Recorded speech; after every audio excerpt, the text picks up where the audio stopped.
Hi, I'm Georgie, and welcome back to the Ava Wellness podcast. If your wellness to-do list is never ending and you're overwhelmed by trends and information being thrown your way, then we are here to simplify it. So, if you're ready to own your health, keep listening.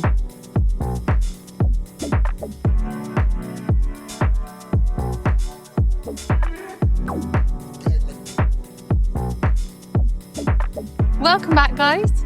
I'm back with Soph, with my bestie. We're sat here and we're going to talk about the feel-good formula. We're marrying together our two expertise. Cheers. Cheers. With a lovely tea.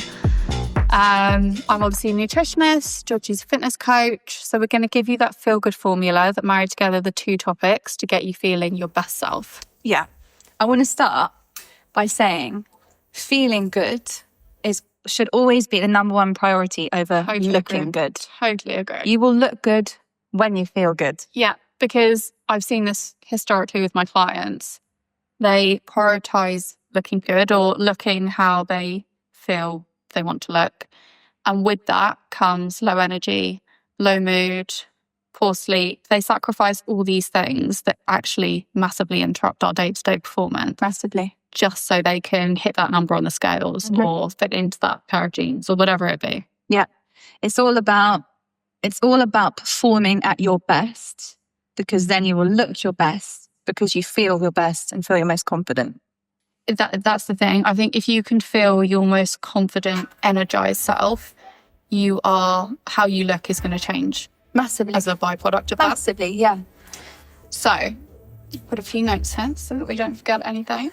I feel What tea are you drinking first? Green tea. I've got this strawberry vanilla matcha. So not my vibe. No.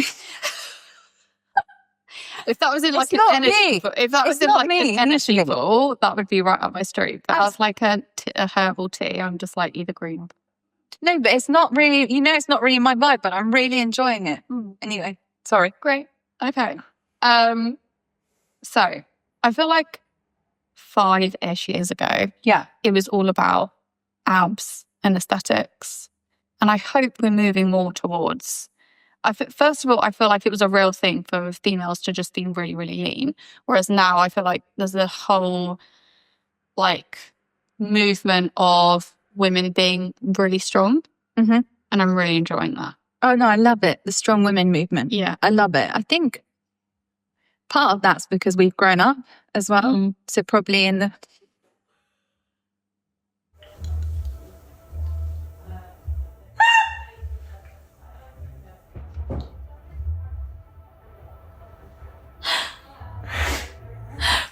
Come on now. We're not cutting out. We're zeroing in. Explain what happened for those listening. I have this loose leaf tea and possibly the biggest leaf in the cup, just like made a statement in my mouth. Okay. As you were. Sorry. Now we've got the giggles. I love the strong movement era. I wonder if partly it's the trends in society moving from the 90s of being as skinny as you possibly can to this like gym girl aesthetic. I think partly our change is probably growing up. I mean, you've got a kid, so you're all about being as healthy as you can be for your kids rather than looking a certain way. That completely, like I have to show up and perform for them as my best self, like every single day. Yeah. It has to be about how I feel. But do you think partly is because when you're in your 20s, I feel like you're in discovery mode. Massively. You're exploring all the different trends, whatever they may be, everything that may suit you or not suit you. What they say, you're finding yourself. Yeah, like trying to find your place in the world. And I think when you hit your 30s, you haven't found yourself, but you know what works for you. Oh my God, my confidence in my 30s is like beyond anything I could have imagined, like genuinely. And I always question more so whether or not that's because of like when I had kids. This is going to sound like a really awful, questionable example, but in my last job, I was just like, I not did whatever I wanted to, but my kids always come first. So if I needed to be late to work, because, you know, sometimes Romeo would say to me, can we go out for breakfast today? I want to go to girls with you. And to me, that was more important than showing up on time at the office. Yes, it's going to sound awful. But in my head, I'm like, the worst thing they can do, this is my last job, not my job now. That better be right. Yeah, the worst thing they can do is fire me. And exactly, it doesn't matter, because I've always suffered quite badly with anxiety. So I've always had to pitch to myself in my head, what's the worst case scenario? Because when I can picture that and picture myself getting through it, that's what takes my anxiety away. Sure. So if I was like, the worst thing they can do is fire me, I'm like, I'm okay with that, because I've put my kid first and I'm very okay with that. So I just feel like since having kids, I just don't care about anyone else as much. I'm just so for putting myself as a mum. Is that kids or age? Yeah, or both. I think maybe a mix of both. Okay. Because as long as my kids are happy and healthy, I can deal with anything else in this world. Literally. That's always like my driving factors, anything I do. But that gives me the confidence to just show up more as me, because I'm like, okay, I've got that covered. Again, if I'm not scared of the worst case scenario, I can literally just show up and be myself. And if people don't like that, then I don't have to. You don't have to do with them. Yeah. Yeah. And I feel like that's what makes me so good in this job role now, is that I have the confidence to just, that's why all the time I'm like, I am the one in the team being like, let's just do it. Let's just drive it forward. Yeah, like, you've been a breath of fresh air. Let's just, you know, why not? Because I'm so for like, this is one life. Like, it always replays in my mind. Like, we're getting a bit deep. I'm probably going off track here, but no, please go. I love it when you get like this. This life isn't a dress rehearsal. No, I always replay that statement in my mind. It hits me so deep, that statement. And we're only getting older. We just had a podcast with a wonderful woman called Liz, and the thing I took away from it the most, which is what I've been saying was my deepest fear right now, is not being present in your current life. Yeah. And that statement that you just said, life is not a dress rehearsal, it kind of like shocks you. Okay, where am I? Yeah. What am I doing? Yeah. Am I happy? Am I happy? Am I making the most of it? Yeah. And I think that's really important to check in. Like, I think that's a part of self-worth and self-care. And I'm awful at it. I'll put my hands up now, and Sophie will nod her head with her green tea hanging out her mouth. But I am awful at just taking a second. We all are, to check in. Where am I? You're so good at preaching it. I know I need to practice what I preach. Don't say that in public. But you are so good at preaching. No, I know. I think you think you're this invincible. I don't. I know I'm not invincible, but I'm competitive with myself, and I don't like letting people down or letting things down or letting my team down, and that gets me in a vicious cycle of doing more, because I hate the idea of not doing my best for everyone and not helping everybody I can possibly get my hands on. But that's the pressure you put on yourself. Oh yeah, it's totally self-inflicted. And I think you're a bit the same. Yeah, no, I am. And that has driven me to quite literally like on the phone to 111 on the floor. We're going now, are we?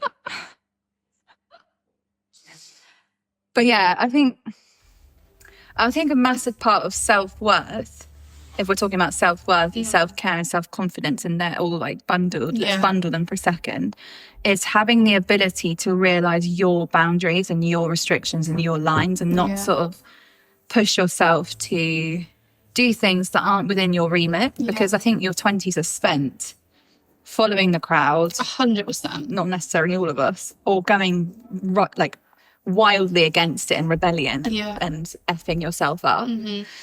And just this big experimental decade of your life, and then you hit your 30s and it's like, right, I really need to get my shit together, excuse my French, and understand what works for me and what doesn't. And you have the confidence to sort of go against the grain a bit more. Does that make sense? Completely. And I always say, if I like to go to bed by 8:30 latest. I know, it's a joke, but it's where I'm at in my life. I really value my sleep. It's like the core pillar of my functioning the next day. And that is what I'm prioritising at this time in my life.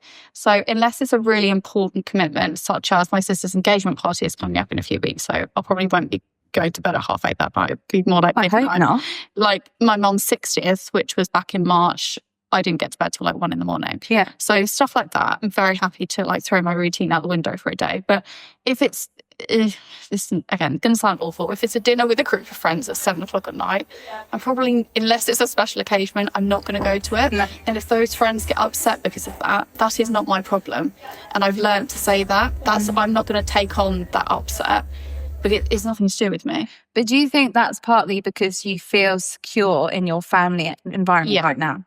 And because if you weren't married or you didn't have kids, it comes back to confidence in myself and how I'm living. Yeah, and you wouldn't necessarily, for people out there perhaps in their 30s who aren't married and don't have kids, it's really hard to say no to those things, I think, because it's like you have a real security net at home. Mm.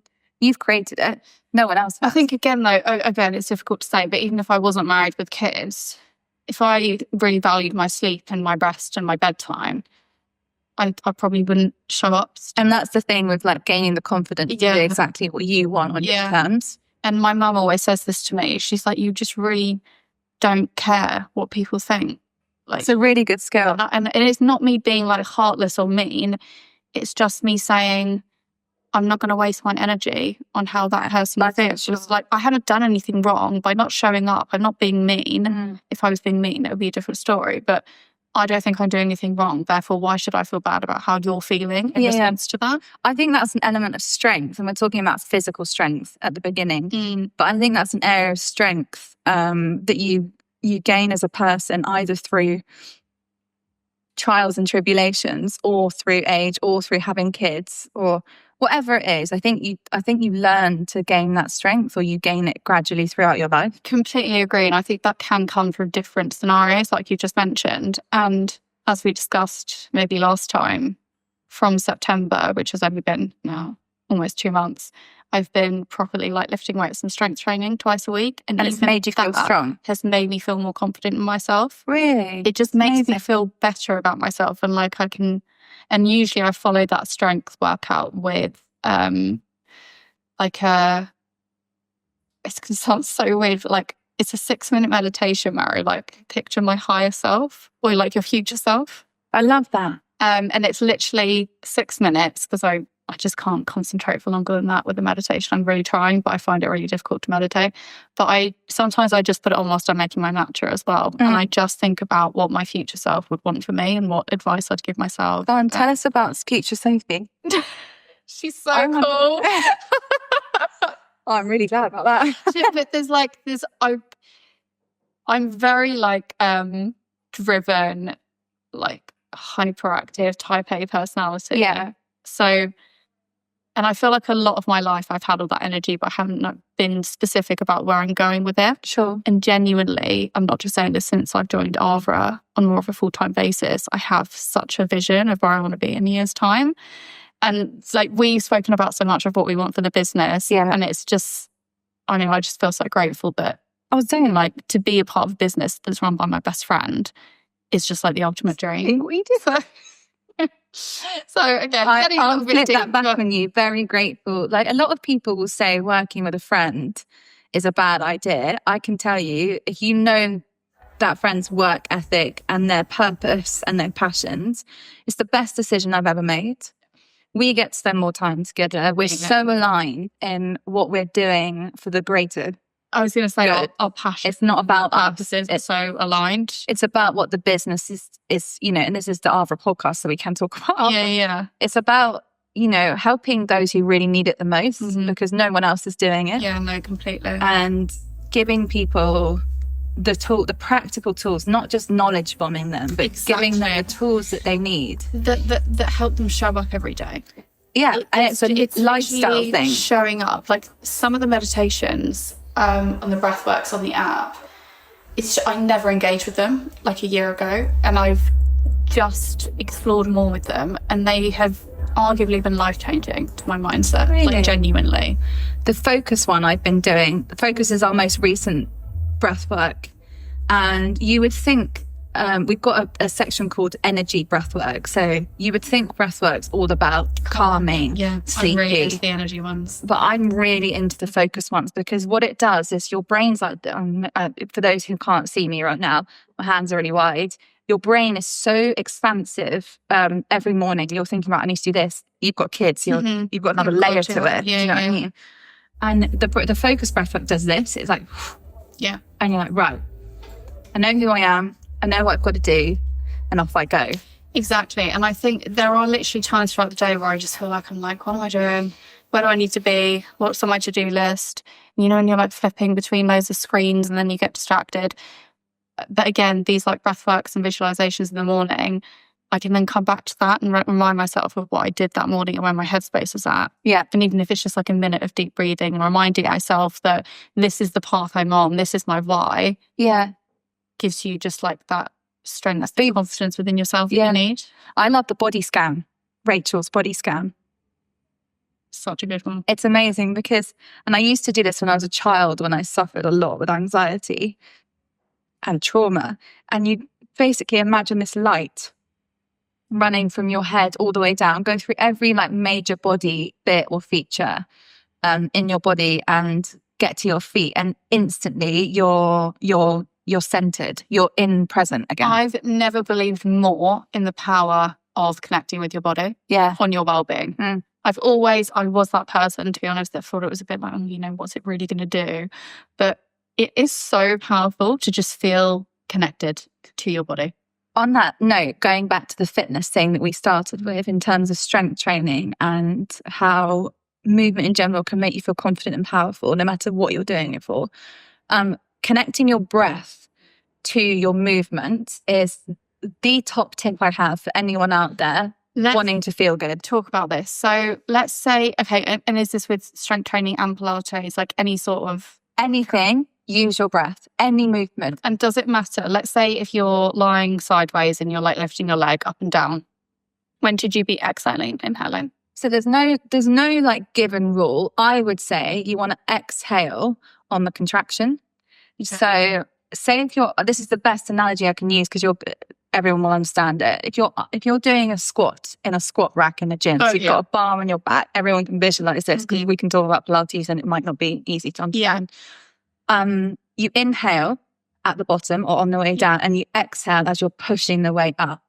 And that gives your body that sort of flood of oxygen to do that. But would you say that improves the aesthetic side of things as well? Like, it improves your performance, and therefore it will lead to aesthetics. You can't just be like, you're breathing, you'll look this way. Yeah. But everyone associates breathing with movement with yoga. And this is where I love yoga. And I'm not a yogi. I should be. Tom, I'm sorry, I should do your classes more. Go check out Tom's yoga on the app because they are incredible. But you associate breath and movement with yoga. It should be used in every form of movement. If it's running on a treadmill, if it's playing tennis, if it's strength training, if it's Pilates, if it's bar. Really thinking about when you're exhaling and when you're inhaling.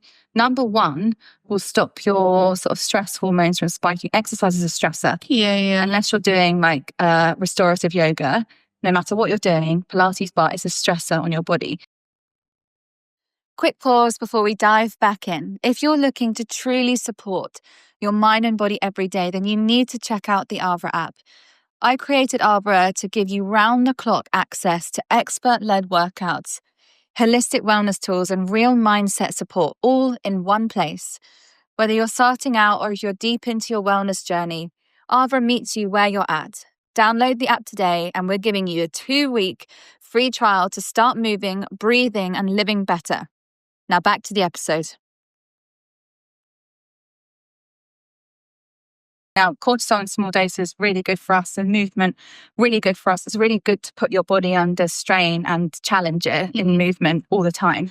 But if you're constantly doing it, as Liz said, I'm taking it from a fitness point of view. You take it from nutrition, and Liz just took it from hormonal. It's not good. So using your breath can help your central nervous system as you're working out just relax a little bit. Now, obviously, if you're doing cardio, can't be helped. and that's fine. I'm not demonizing any form of exercise. You do whatever works for you. But also it helps it's called mind to muscle. And I'm a massive fan of it, being Pilates it makes and such bar. a difference, yeah.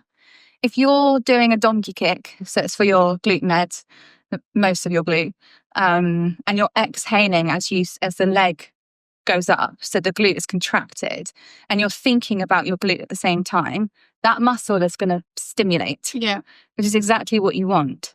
So actually, the aim is to get fatigue, even if you're not using weights and you're moving super slowly and you're on the mat. You can get muscle fatigue in a shorter period of time rather than being very disconnected with the movement. Yeah, I completely agree. I think that's so important.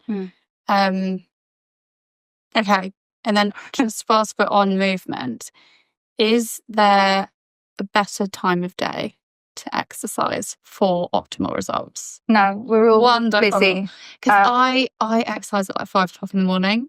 It's the only time I have to exercise. The one thing I'd say is what we've just heard, your cortisol's the highest in the morning, but you don't go and pound the pavement, so it's fine for you. If you are doing CrossFit or intense cardio when you first wake up, then there is something to say about perhaps that's not best for you. But at the end of the day, movement is so beneficial. It's the number one thing, as well as eating well, that you should do for yourself. Oh, I think it's arguably, the research would say that exercise is the number one thing you should do for your health. It's the best longevity tool that you can use. I don't care what any longevity products come out, or having muscle mass and moving your body will protect you from a whole load of diseases in later life. So I don't care what time you're doing it, and I don't care what form of exercise you're doing, just do it. Just get it in.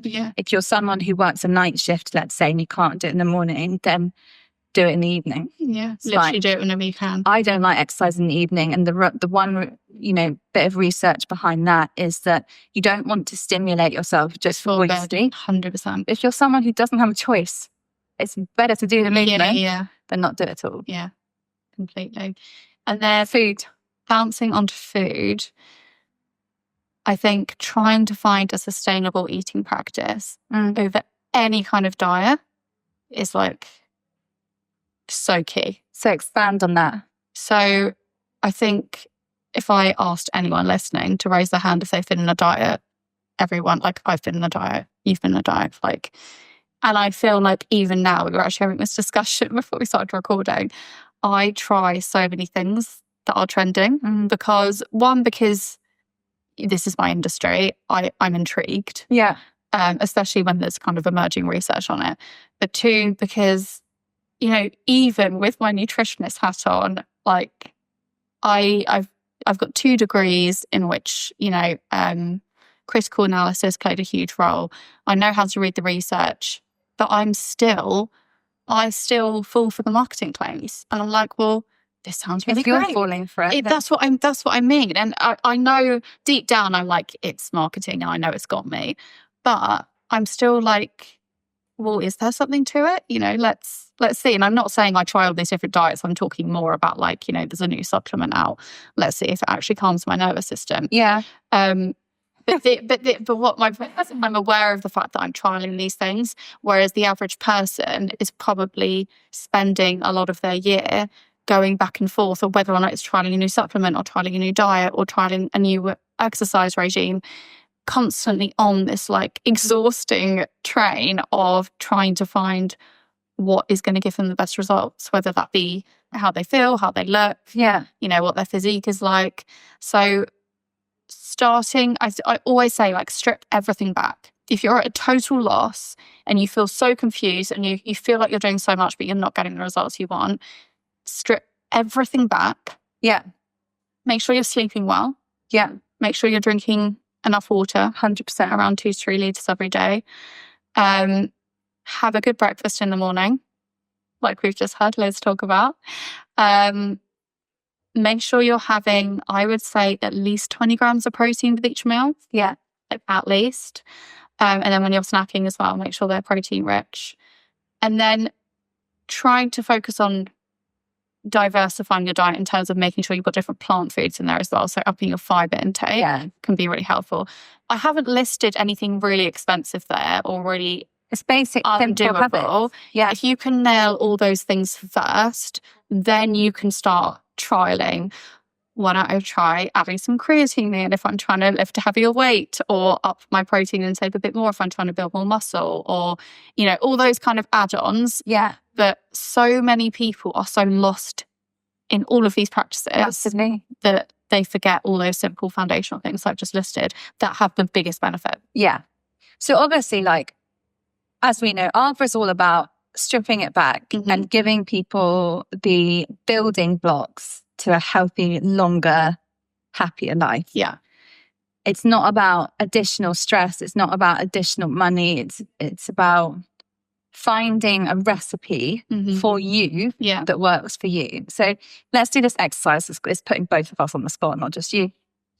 If we were to think of the formula for feeling good for everyone. Okay, I love this. Let's go one at a time. Okay, with like we'll build it up together. Yeah, let's create a recipe like in a kitchen. Fine. Okay, what we think is the absolute essentials to feeling good. The ultimate feel good formula. Throw everything away that isn't essential. Do you want me to start or you?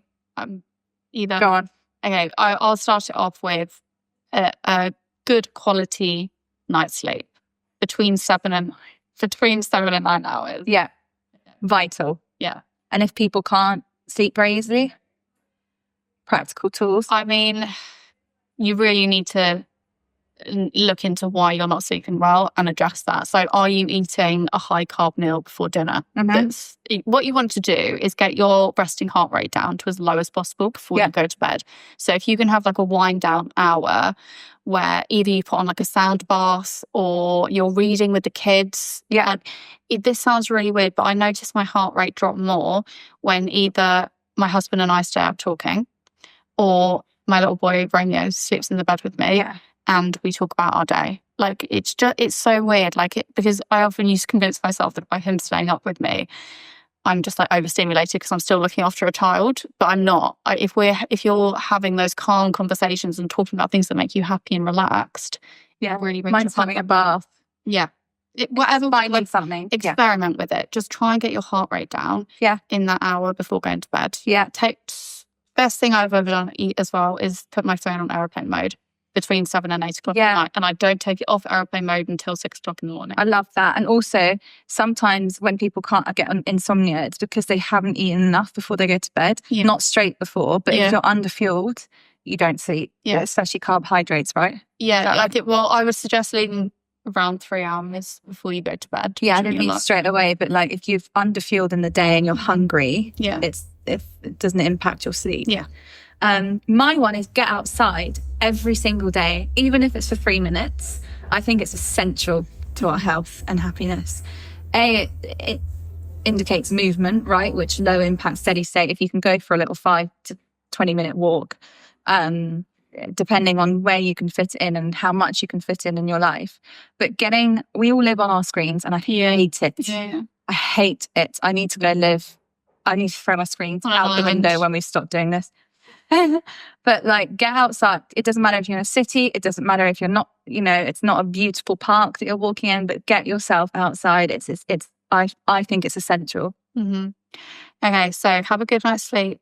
Get outside in the morning, even if you're literally just sticking your head out. It's like a shopping list game. Let's try and remember them all. Yeah. Even if you're just sticking your head out a window and breathing in fresh air. Yeah. There's so much value in just doing that. Yeah. Okay. Next is, so, I mean, it does depend on the person, but I would say if you can, I haven't done it in a few days now, but what I try and do every morning, or at least every other day, is write down 3 things I'm grateful for. I think one of the most important things to the formula that is like how you talk to yourself. Yeah. So if I have had a really bad night's sleep and boys have kept me up, and I'm just feeling so frustrated, as you do when you haven't had sleep, I literally walk outside into my garden and I look up at the sky, because you always, I don't know, it just puts things into perspective when you think about how big the world is and what's going on in it. Look up at the sky and I say to myself, my boys are safe and healthy. And I got to put my boys down in it. They're upstairs, they're in a safe bed and they're warm and they're looked after. And that just like brings me back to, you know, just grounds me. So I think just, practice gratitude. So good night's sleep, get outside, practice gratitude, or talk to yourself in a really good way. My fourth one is, and I'm going to say this in a way that I obviously mean the best. You have to be careful how you say this. But good relationships. And I don't just mean romantic. I mean a friend, a family member. I know a lot of people don't have family and a lot of people struggle to make friends. And I'm very conscious of that saying this. However, if you can find someone you trust and you get along with to talk to, the value in that is critical. Critical. Even if it's a therapist. Just that human connection, that conversation. We're so lucky, and I know we're trying to discourage screen time, but there are so many communities online. Even the struggle community. Exactly. Like, we've got people in a WhatsApp group. We have, our team are so there to talk to. If you don't have anyone to talk to, you can on the Arbor app. Genuinely. So it doesn't have to be, when I say relationships, it doesn't have to be social communication. It's the socialness and finding someone that you can, I say this, like, you can dump on. And I don't mean that in a negative way. I actually mean it in a really there's actually research to say, even just writing your thoughts and worries down on a piece of paper, getting them out of your head can be really beneficial. Okay. So remember them. So good night's sleep. Get, some fresh air in your lungs in the morning. Practice gratitude.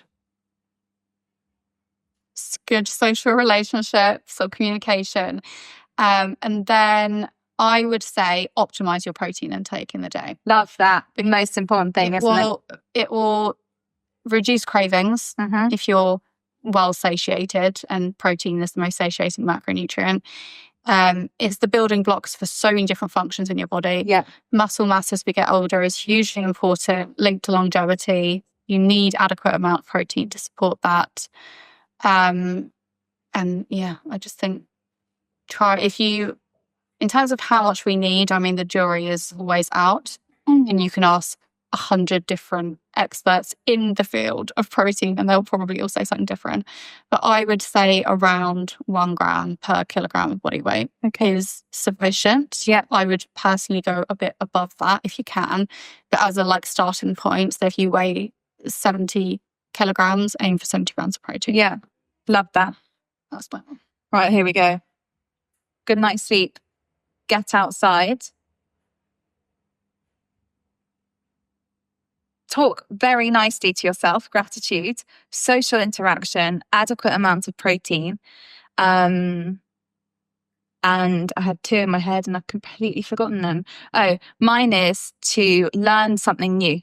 Oh, that's an interesting one. And I think we live life like Groundhog Day sometimes as adults, I feel. It's your life becomes such a regimen and such a routine, and you forget that a massive part of developing you as a person is to learn something new. I don't mean going back to university and doing a whole course. No, even just putting a podcast on, right? If you've never tried Pilates, try it. If you are putting on a podcast, if you are maybe going to an event in your local area, a pottery class, I'm just making this up. It could even be a new, I literally do the same walk with my dog, a new walk. All the time. Try a different route. Our neurons and our cognitive function react really well. It's really beneficial if our brains are sort of stimulated. Like dogs, they're stimulated by sniffing different things. Just compare us to dogs. But you know what I mean? If you're doing something new, your neurons, it boosts your neurons, and our brain function is arguably one of the most important things. So completely agree. That's my obsessive brain health. Love that one. Okay, in the interest of time, I'm just we'll do a few add-ons and then we'll recite everything at the end. Okay. My one is to just hydrate. Literally drink water. It's from the moment you wake up, make the first thing you do, have a really big glass of water. Let's do 1 more or 2 more, then I've got 10. Okay. I think. Golden. Right, you do. Hydrate. Oh God. Okay. My next one is boundaries. Have boundaries. Turn off your screen. turn off your brain, learn when to schedule in rest, when to schedule in social time, when to schedule in food, make meal times enjoyable, more of an event. If you've got kids, that's wonderful. Have strict boundaries with yourself, for yourself, but also for the other people around you. Mm-hmm.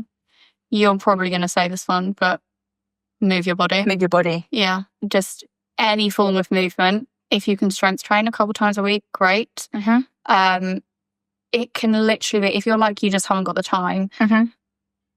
I don't know, do some push-ups like in between your meetings. I literally get up sometimes if I've got meetings back to back, and I just do this. Just the music on. I just I just do this. There's that trend of like slapping the body. Yeah, I just get your blood flowing. Yeah. So underrated. Yeah, love that. And the last one is don't overcomplicate it. I think that's a good one to finish on. Stop. Bring it back to the basics. Stop trying to overcomplicate your wellness. Complicate your wellness routine. Strip it back. Focus on the absolute bare minimum basics that you can easily do in your life. Habit stacking is something that you can stack on to something you're already doing. So if you're commuting to work, you can learn something new on your commute. Use the Albra app. If you commute in the car, then maybe do a little walk before you get in the car, or walk to your work, or park a little bit further away. There's so many things that you can bolt on. A walking meditation. I always do the meditations walking Poppy. Yeah. My dog, not a human. Right, let's recite them. Okay, so the feel good formula, as told by Avra: get a good night's sleep, get your fresh air in the morning, talk really nicely to yourself, gratitude, hydrate. That wasn't in the order. Good relationships. Now we've got protein, adequate protein. Then we've got learn something new. Mm-hmm. Then we've got hydrate. Yeah. Then we've got boundaries. Movement. And don't overcomplicate. That's literally the formula. That's it. 10 things. If you do those things, practice that for a month, then you can add on your extra wellness practices. Yeah. You've got to get your foundation. You have to do the foundation before you start to optimize more. Eat at ease first before you add. Yeah. It has to be a staple. Mm-hmm. You have to be comfortable doing that. It can't feel like an effort. I'm really impressed that we remembered that. It's because our cognitive function is firing. Because, out of my lion's mane to my coffee as well. I'm joking. Okay. Because I learned something new today. It's because I opened the Avra app on my way. Also, just to an extra sprinkle, laughter. We just nearly. I think fuck off again. No, sorry, I'm just kidding.